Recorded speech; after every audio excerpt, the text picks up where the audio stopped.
با عرض سلام مجدد خدمت دوستای گلم یک کانال یوتیوبی پارسا میوزیک. از سواحل زیبای بارسلونا توی فصل پاییز که باور نکردنی اینجا گرمه، هوا بسیار زیباست، صدای آب، دریا و حس خوبی که اینجا از انرژی پوزیتیو آدمو بهمون میرسه واقعا لذت بخشه. فیلمایی که براتون گذاشتم امیدوارم مورد توجهتون قرار گرفته باشه، از قسمت‌های مختلف، از موزه، از بازارهای اینجا، و هدف اصلی این بود که بخشی از فرهنگ مردم اسپانیا رو در کنار اینکه علاقه‌مند به موسیقی هستن، علاقه‌مند به هنر هستن، به تصویر بکشم و کمی هم با آداب و رسوم و فرهنگ و روزمرگی مردم اسپانیا و شهر بارسلونا آشنا بشیم. موسیقی در اسپانیا سابقه‌ای بسیار طولانی و قدیمی دارد. اسپانیا نقش مهمی در توسعه موسیقی غربی داشته است و تأثیر زیادی بر موسیقی آمریکای لاتین نیز گذاشته است.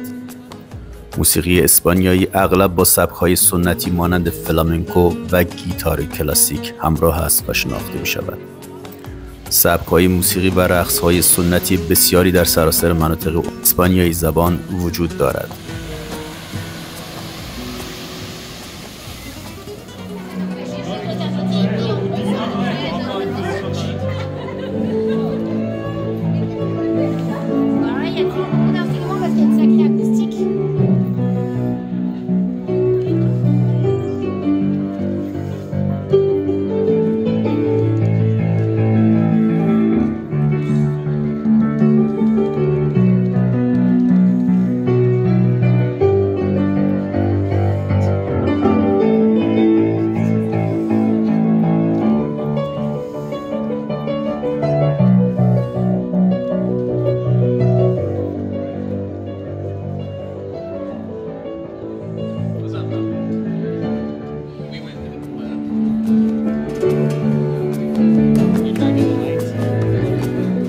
موسیقی نواحی شمال غربی اسپانیا به شدت متکی به نی انبان است.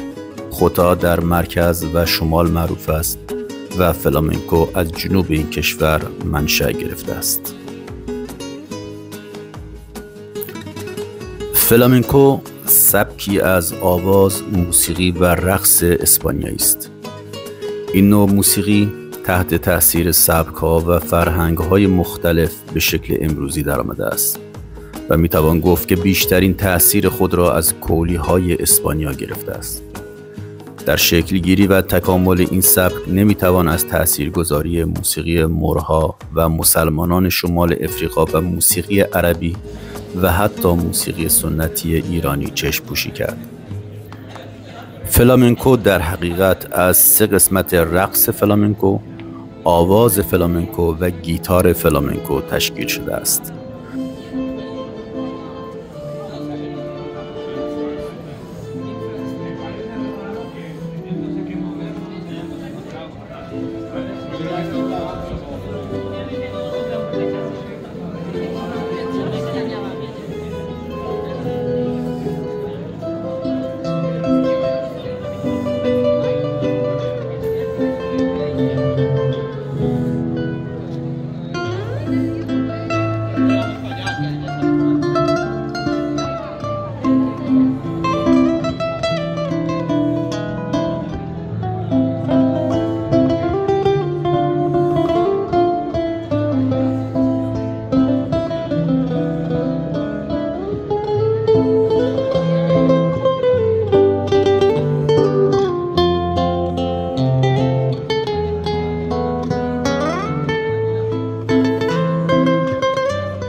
خاستگاه این نوع موسیقی ایالت اندلس است، ولی مبدل به سمبل موسیقی اسپانیایی و حتی به طور کلی فرهنگ اسپانیایی شده است. این نوع موسیقی شامل تکنیک ها و توکه های جالب و زیبایی است. موسیقی فلامنکو، موسیقی سنتی اسپانیا، همانند تمام موسیقی های دیگر در جهان دارای رقص و علائم مخصوص به خود می باشد که این نوع موسیقی و رقص آن را از انواع دیگر موسیقی متمایز می سازد. حرکات دست و پا در فلامنکو هر کدام بیان کننده تاریخ، داستان یا افسانه‌ای می باشد که برای بیان کردن آنها از حرکات و فرم‌های به خصوصی استفاده می شود. این رقص شباهت‌های بسیاری به رقص اعراب دارد.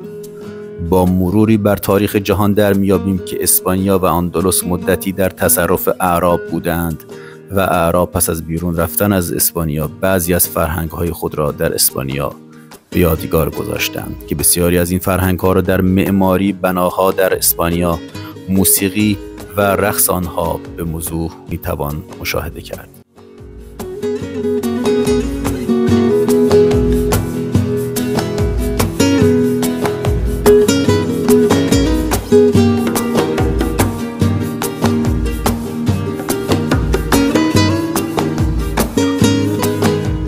منشأ این نوع موسیقی از طبقات پایین جامعه اندلسی سرچشمه گرفته بود.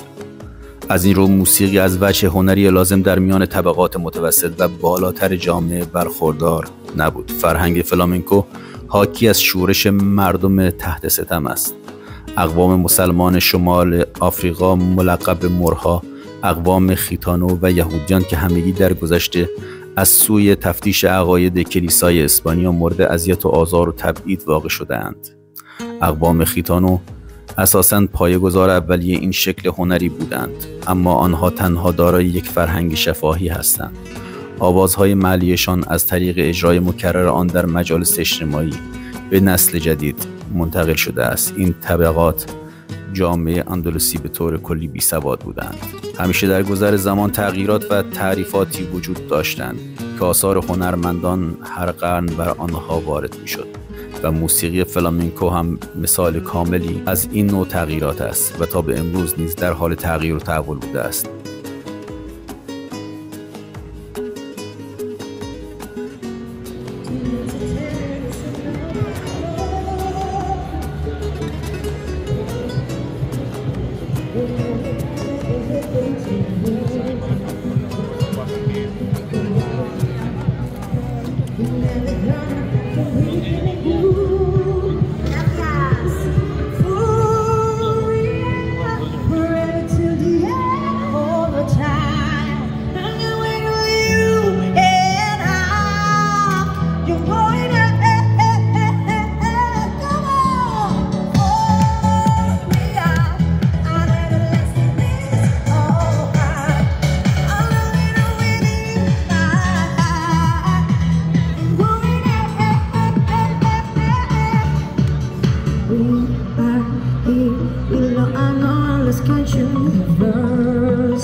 نسل‌های جدید فلامنکو سبک‌های جاز و دیگر سبک‌های افریقایی و برزیلی را با فلامنکو مدرن ترکیب کردند. فلامنکو یکی از غنی‌ترین و فوق‌العاده ترین فرهنگ‌های موسیقی در جهان است و بر طبق گفته منتقدین فلامنکو اصیل و خالص هیچگاه در صنعت موسیقی و هنر کمرنگ نمی شود. و اما گیتار فلامنکو. تاریخچه گیتار فلامنکو کمی پیچیده است، بنابراین بگذاری یک داستان طولانی را خیلی کوتاه بیان کنم. اولین اجداد شناخته شده گیتار، چه فلامنکو و چه غیر از آن، سازهای زهی بدوی، چنگ‌های کاسه‌ای و تنبور از تمدن مصر، سومری و بابل بیش از 4000 سال پیش است. این سازها با مسافران، بازرگانان و دریانوردان در سراسر جهان باستان گسترش یافتند و در طول قرنها تکامل یافتند. پس چگونه آنها به اسپانیا رسیدند؟ ساز 4 رشته‌ای ایرانی وارد اسپانیا شد، 4 تار، و از نظر شکل و ساخت تغییر کرد و به کویترا معروف شد. در دوران رنسانس ویهولای اسپانیایی در دربار محبوب شد. این یک ساز زهی با کوک به سبک عود و بدنی شبیه گیتار بود. در همین حال گیتار لاتین که از کویترا گرفته شده بود توسط فولکلورهای معمولی نواخته می شد. سیم پنجمی به گیتار لاتین اضافه شد که باعث محبوبیت بیشتر آن از ویهولا شد و در سراسر اروپا پخش شد. در قرن 18 سازنده گیتار ایتالیایی گیتانو ویناسیا اولین گیتار 6 سیمه را در ناپل ساخت و در قرن 19 سازنده اسپانیایی آنتونیو دو تورس اولین گیتار کلاسیک مدرن را طراحی کرد. در این مدت حرفه‌ای شدن فلامنکو و محبوبیت کافه‌های کانتانتس به معنای نیاز به گیتارهای بلندتر بود و در این زمینه خانواده رامیرز گیتار فلامنکوی فعلی را بر اساس طرح گیتار کلاسیک تورس طراحی کردند. بین گیتار کلاسیک و فلامنکو تفاوت‌هایی وجود دارد و این تفاوت‌ها در ساخت و صدا شایع است. گیتارهای کلاسیک معمولاً با استفاده از چوب بالای صنوبر یا سرب و پشت و کنارهای چوب بلسان یا چوب ماهون ساخته می شود تا باعث تداوم بیشتری شوند. گیتارهای فلامنکو به طور کلی با تاجهای صنوبر و سرب یا چنار برای پشت و کنارها ساخته می شوند تا حجم را افزایش دهند. بدنه گیتارهای کلاسیک عموماً عمیق‌تر و چوب‌ها کمی ضخیم‌تر هستند. سیم‌ها روی گیتارهای فلامنکو نیز نزدیکتر به بدن هستند تا ضربه زدن را راحت‌تر کنند. گیتارهای فلامنکو اغلب دارای یک گلپیدور هستند که یک ورق پلاستیکی است که برای جلوگیری از ضربه زدن روی صفحه ساز و آسیب زدن با آن طراحی می‌شوند. گیتار کلاسیک به گونه‌ای طراحی شده است که ابزارهایی را برای اجرای موسیقی چند ضلعی به تکنواز ارائه می‌دهد، مانند ارکستری در درون یک جعبه. گیتار فلامنکو برای قطع صدای رقصیدن پا روی رقصنده طراحی شده است. صدا کمی ضرب‌آورتر است، یک صدای صوتی با صدای بلند و به دنبال آن محو شدگی سریع ایجاد می‌کند. دنیای گیتار فلامنکو جذاب، گاهی گیج کننده و همیشه نشاط‌آور است. موسیقی فلامنکو در دستگاه‌ها و آهنگ‌های خاصی اجرا می‌شود که ریشه در فرهنگ موسیقی و رقص اسپانیایی دارد. دستگاه‌های اصلی فلامنکو شامل آلگریاس، رومبا، سویاناس، بولگریاس و غیره هستند.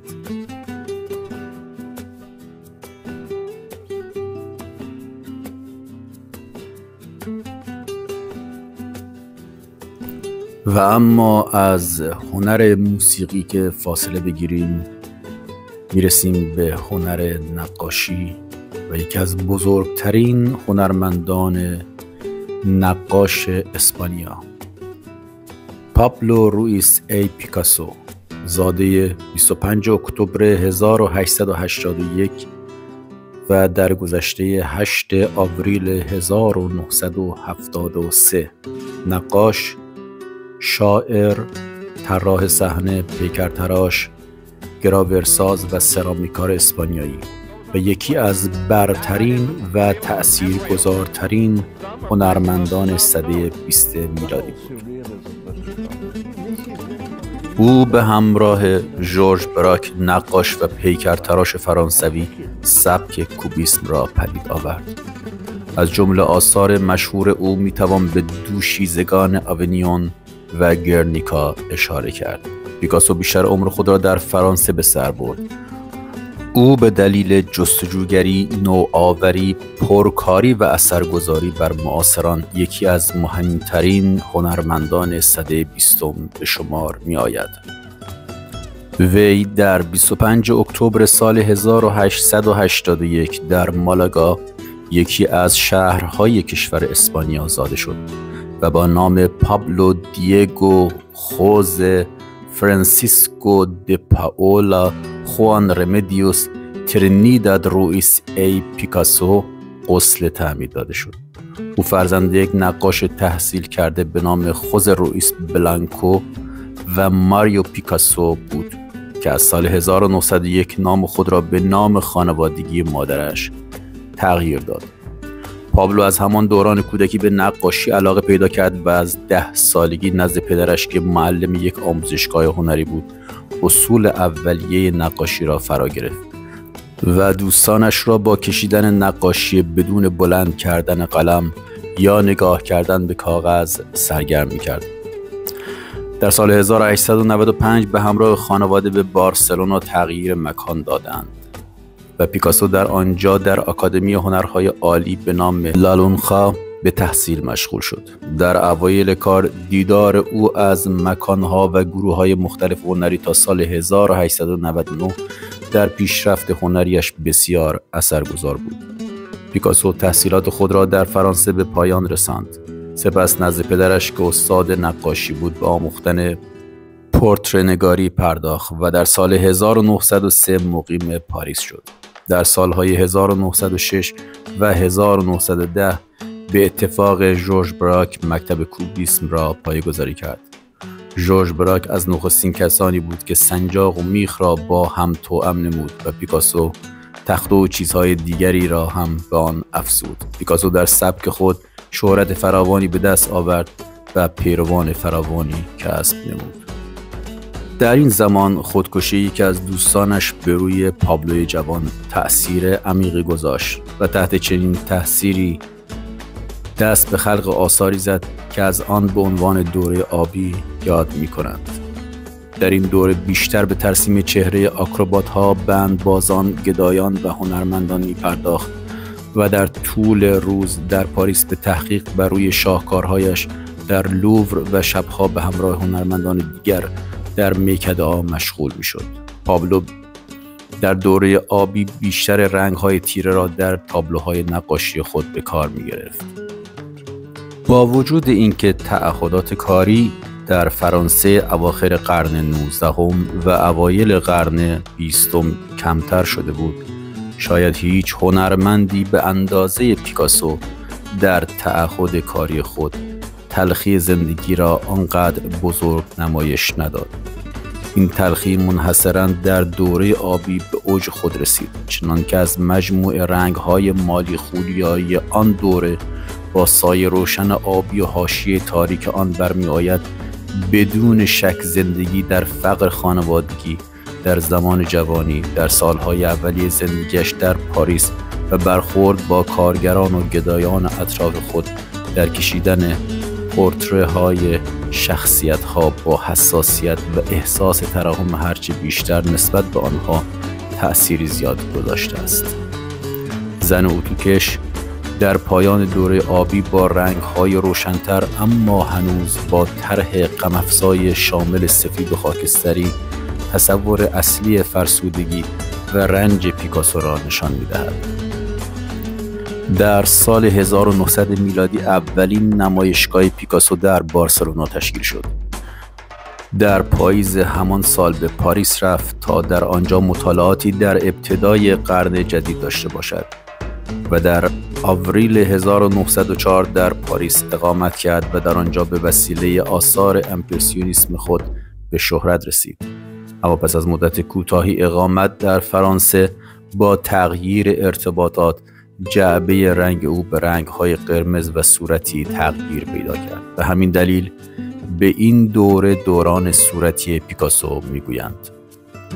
در این دوران پس از دوستی با برخی از دلالان هنر، شاعر آن زمان ماکس ژاکوب و نویسنده تبعیدی امریکایی گرترود استاین و برادرش لئو که اولین حامیان او بودند، سبک او به طور محسوسی عوض شد و به طوری که تغییرات درونی او در آثارش نمایان است و تغییر سبک او از دوره آبی به دوره رز در آثار مهم او به نام دوشیزگان آونیون نمونه‌ای از آن دوره است.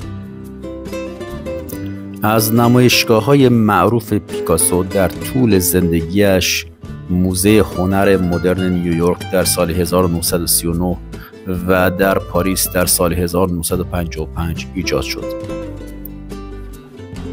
در 1961 این نقاش اسپانیایی با ژاکلین روک ازدواج کرد و به موگینس فرانسه نقل مکان کرد. پابلو پیکاسو در آنجا خلق آثار با ارزش خود همانند نقاشی، طراحی، عکس‌های چاپی، سفالگری و مجسمه سازی را تا زمان مرگش یعنی 8 آوریل سال 1973 در موگینس ادامه داد. در سالهای 80 یا 90 سالگی انرژی همیشگی دوران جوانیش بسیار کمتر شده بود و بیشتر خلوت می‌گزید.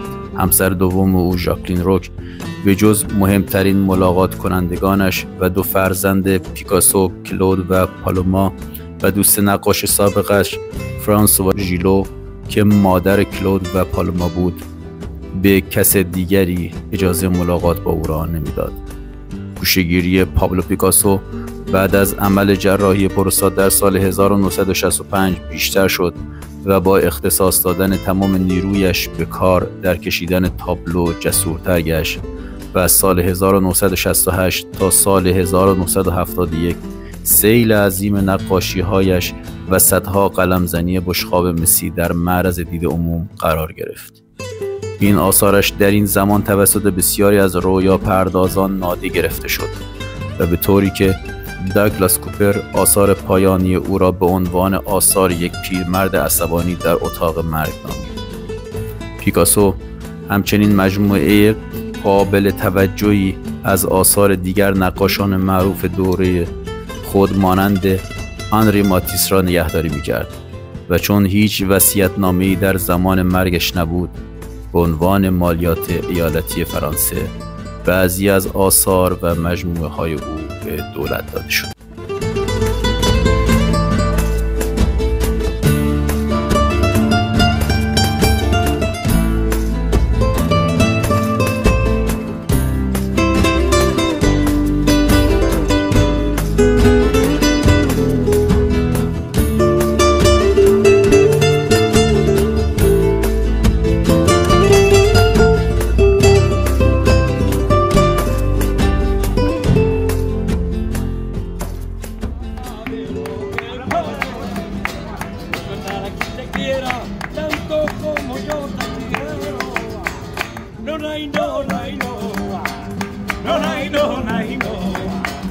No juegues con mi amor, mi amor, mi amor. No juegues tú conmigo, conmigo, conmigo. Mira que soy gitano, gitanito bueno. Mira que soy gitano, gitanito bueno. No juegues el gitanito, joven.